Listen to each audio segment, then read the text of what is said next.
Hi, it's Steve. In this video, we'd like to show you how to change the retainer for the fold-down tine on your dishwasher rack.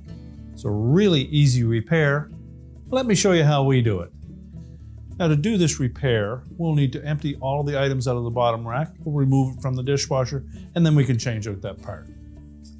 Now with the dish rack sitting on a suitable surface, we'll first of all fold down that tine. Now to remove the old retainer, we're simply going to push inward on the bottom portion of it to disconnect it from the horizontal wire on that rack. Just tilt it out, drop it down, and discard the old one. To install the new one, we'll straddle that vertical tine,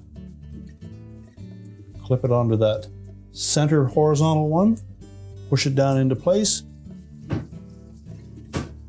and snap it onto the bottom wire.